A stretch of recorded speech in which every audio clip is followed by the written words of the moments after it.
तो आइए आज हम लोग इस प्रश्नावली 1.3 का क्वेश्चन नंबर 1 को सॉल्व करेंगे। वेरी इंपॉर्टेंट हिसाब है, सब लोग जरा ध्यान से समझिए। सिद्ध करें कि √5a का परिमेय संख्या हो सकता है, यहाँ √3 दे दे तो परिमेय अपरिमेय का परिभाषा जानते हैं ना। अपरिमेय संख्या किसे कहते हैं? जिसे बटा के रूप में लिखा नहीं जाए। परिमेय संख्या किसे कहते हैं? जिसे बटा के रूप में लिखा जाए। और परिमेय संख्या हमेशा क्या होता है? सहभाज्य होता है। बिल्कुल राइट, क्योंकि इसका एचसीएफ कितना होता है? कोई भी परिमेय संख्या। तो ध्यान रखिए, इस टाइप का क्वेश्चन है तो आइए बनाते हैं। आपको प्रूव करना है अपरिमेय, तो आपको इसका उल्टा मानना होगा परिमेय। तो मान लेंगे, माना √5 क्या है? परिमेय संख्या है। उल्टा माना है, अपरिमेय प्रूव करना है तो परिमेय मानिए। परिमेय संख्या है, परिमेय संख्या है। ठीक है, इसको मैंने क्या मान लिया? परिमेय। तो इसलिए हम लिख सकते हैं परिभाषा के अनुसार, परिभाषा से या डिफिनेशन से, क्योंकि आपने इसको परिमेय मान लिया। किसको माना है? √5 को मान लिया। कौन जी? परिमेय। ध्यान दो, आपने √5 को परिमेय मान लिया। आपको तो दिख रहा है कि यह परिमेय, लेकिन फिर भी जबरदस्ती मान लिया परिमेय। तब परिमेय संख्या का परिभाषा क्या करता है? ई बटा के रूप में होगा, पी बटा क्यू के रूप में होगा। जब तुम परिमेय इसको मान लिया है तब परिमेय संख्या का परिभाषा क्या करता है? जो पी बटा क्यू के रूप में होता है उसे क्या कहते हैं? परिमेय संख्या कहते हैं। तो ये परिमेय संख्या माने, इसलिए पी बटा क्यू के बराबर करते हैं, क्योंकि आपने माना परिमेय। तो परिभाषा तो यही कहता है कि परिमेय हमेशा पी बटा क्यू के रूप का होता है, इसलिए बराबर में लिख दिया पी बटा क्यू। अगर परिमेय नहीं मानते तो ऐसा हम नहीं करते। ऐसा क्यों किए? क्योंकि इसको हम कौची मान रहे हैं? परिमेय। अपरिमेय तो बटा रूप होता है, तो हम ऐसा लिख सकते हैं। लेकिन आपको पहले से मैं बता दूं, कोई भी परिमेय संख्या रहे, कोई भी भिन्न रहे, 2/3, 4/5, 6/7, 8/10, कुछ भी है, दोनों का एचसीएफ निकालेगा तो हमेशा एक आएगा। अब जिसका एचसीएफ एक आता है वो सहअभाज्य कहलाता है। मतलब पी और क्यू भी क्या है? सहअभाज्य। लिखेंगे यहाँ पी और क्यू क्या है? सहअभाज्य है। कितना लोग को देखिएगा, लिखेंगे यहाँ पी और क्यू पूर्णांक है। ऐसे नहीं लिखो, ऐसे लिखो, क्योंकि पी और क्यू सहअभाज्य। सहअभाज्य मतलब समझ गए ना? अगर पी और क्यू का एचसीएफ निकालेंगे कितना आएगा? एक आएगा। यहाँ पी की जगह कोई डिजिट रख दो, जैसे 5 रख दी, क्यू की जगह 7 रख दो, और दोनों का एचसीएफ निकाल के देखो एक आएगा। नियम में है, कोई भी बटा ग्रुप में रहे, 3/4, 2/3, 11/13, उसका एचसीएफ दोनों का निकाल के देखिए एक ही आएगा। इसलिए हम कह सकते हैं कि पी और क्यू हमेशा क्या होता है? सहअभाज्य। सहअभाज्य उसे कहते हैं जिसका एचसीएफ कितना होता है जी? एक। तो यहाँ पर हम ऐसे भी लिख सकते हैं कि एचसीएफ बराबर कितना होगा? और ये बात समझ में आ गया? आज के बाद ऐसे आप लोग लिखेंगे कि नहीं कि पी और क्यू क्या है? पूर्णांक तो है, ये सब जान रहा है, लेकिन हमको पूर्णांक प्रूफ करके नहीं देगा। प्रूफ करके नहीं देगा। देखिए, आपको अंतिम में पता चलेगा कि आपको यही लिखना सही होगा ज्यादा। यहाँ पी और क्यू क्या है? सहअभाज्य है। मतलब हम समझ गए सहअभाज्य का मतलब इसका एचसीएफ कितना होगा? 1। अगर कहीं जो इसका एचसीएफ 1 से ज्यादा आ गया तो मेरी मानना क्या हो जाएगा? गलत हो जाएगा। इसलिए यही मान लो कि आप ध्यान देंगे, इसको या तो पहले वर्ग कर लो या तो क्रॉस गुना कर लो। तो हम पहले क्या कर दे? दोनों तरफ वर्ग कर दे। जहां देखे रूट ऑफ वहीं करें फ्रूट ऑफ। समझ रहे हैं? रूट को हटाने के लिए तो दोनों तरफ वर्ग करने पर, यहाँ पर हम लिखेंगे दोनों तरफ वर्ग करने पर, दोनों तरफ वर्ग करने पर। आओ बच्चों मेरे साथ ध्यान से करो। √5 है, इसका हम वर्ग कर दिए। इधर p बटा q है, इसका भी मैंने वर्ग कर दिया। कुछ बच्चे का सस्पिशन है कि सर p बटा q ही लिखेंगे। बच्चों तुमको माने तो a बटा b भी लिख सकते हो, x बटा y भी लिख सकते हो, m बटा n भी लिख सकते हो। लेकिन तुम जानते हो कि जो भी बटा ग्रुप में होता है वो क्या होता है? सहअभाज्य होता है कि नहीं? उसका एचसीएफ कितना होता है? 1 होता है। इसके बगल में ये भी लिखना ना भूलें।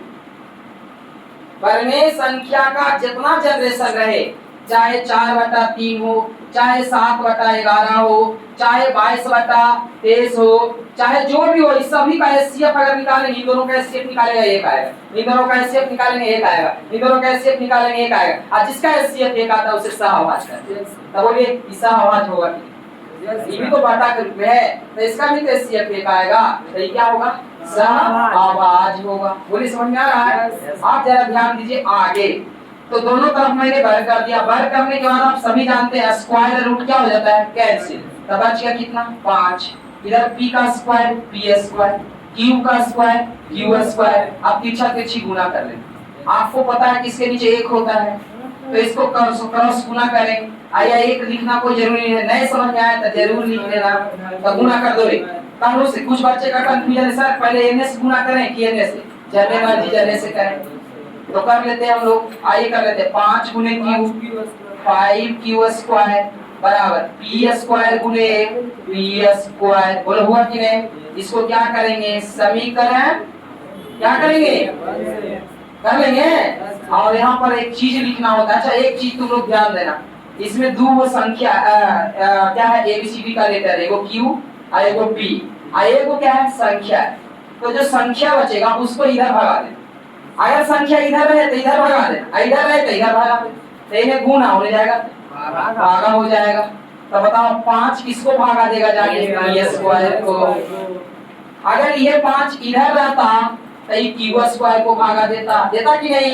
लेकिन 5 तो इधर है, तो 5 बोलो किसको भाग दे रहा है? p square. तो ये बात लिख देना होता है, ये बात लिख देना होता है ऐसे वाले हिसाब में। तो लिखेंगे यहाँ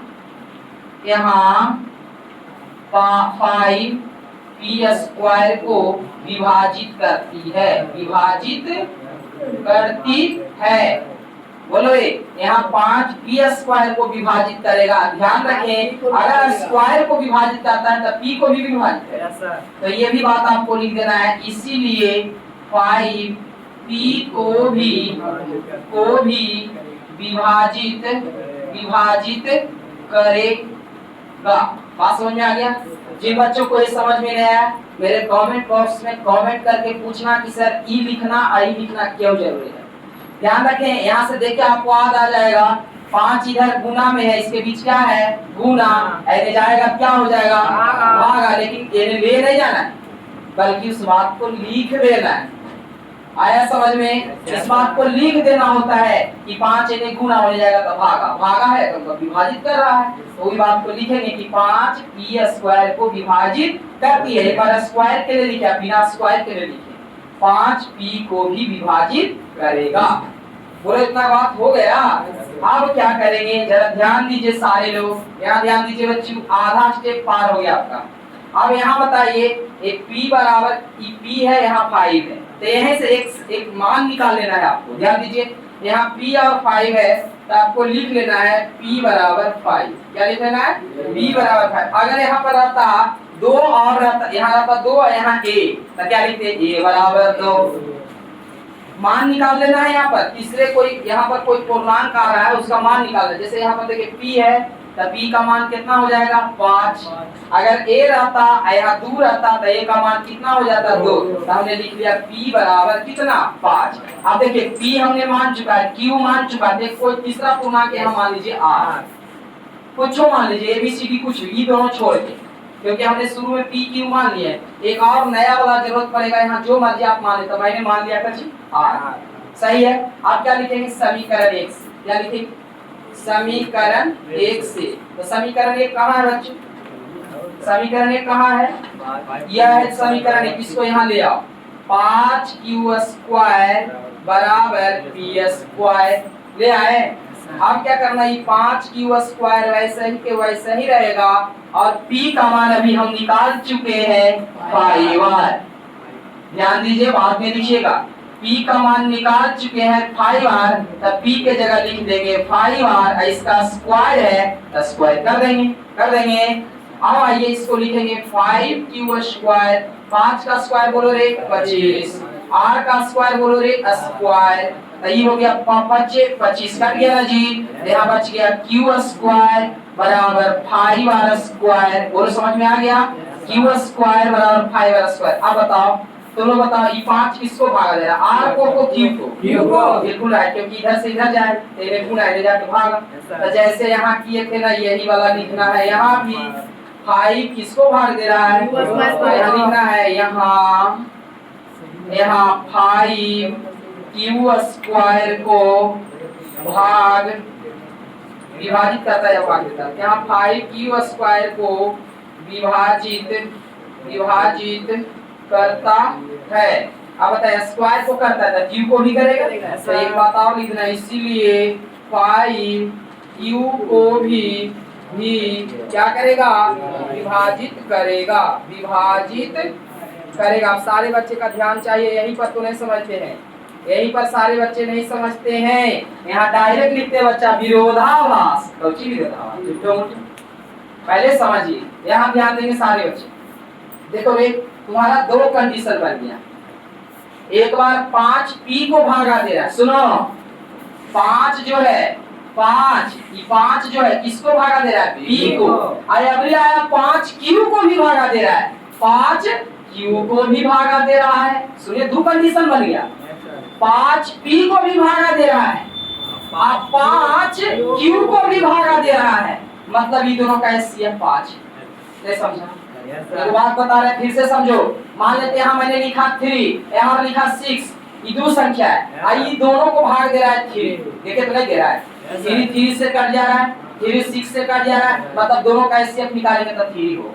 कंफर्म 3 होगा। और सी ये रो भागा दे रहा है, ये रो विभाजित कर रहा है, ये रो विभाजित कर रहा है। देखिए अभी आया 5 पी को भी विभाजित कर रहा है और 5 क्यू को भी विभाजित कर रहा है, माने 5 पी को भी और 5 क्यू को भी पूरे काट दे रहा है। मतलब दोनों का एचसीएफ निकालेंगे कितना आएगा?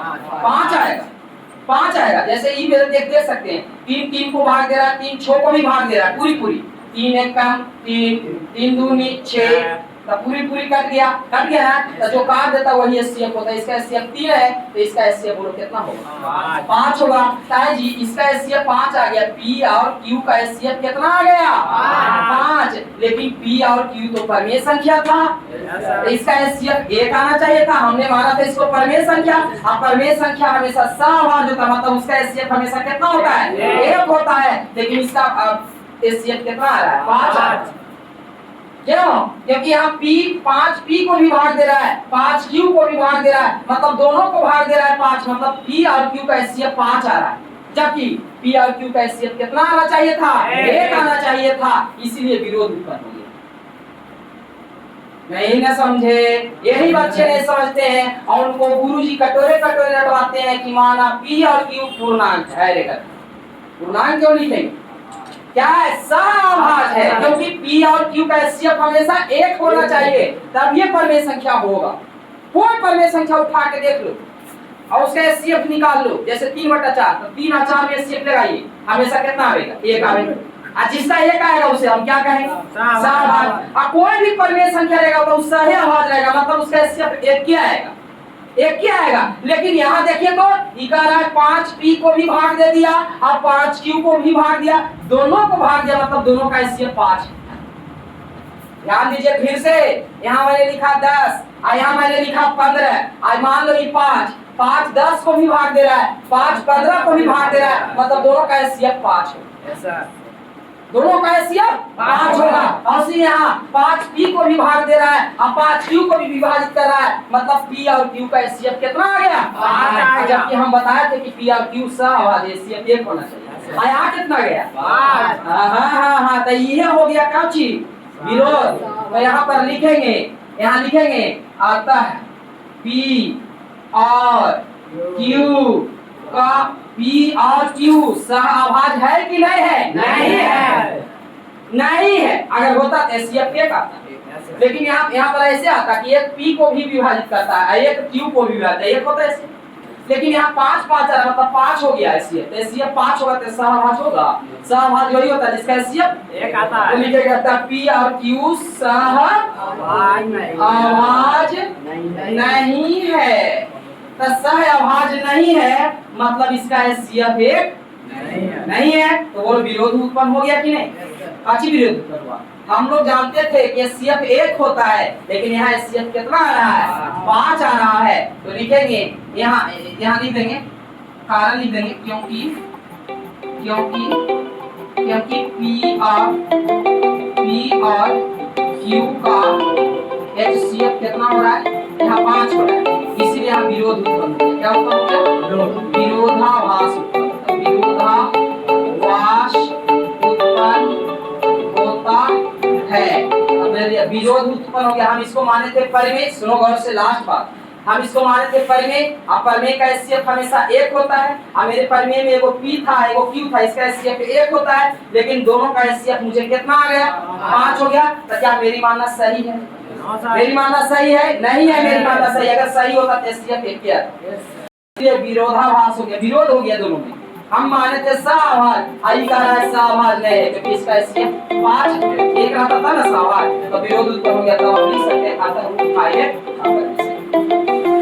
इसीलिए रूट 5 एक क्या है, अपरिमेय संख्या है। इसे समझने का प्रयास करें, रटे नहीं, ऐसे करके आपको समझ लेना है। ठीक है, इसको जल्दी से आप लोग छाप लीजिए।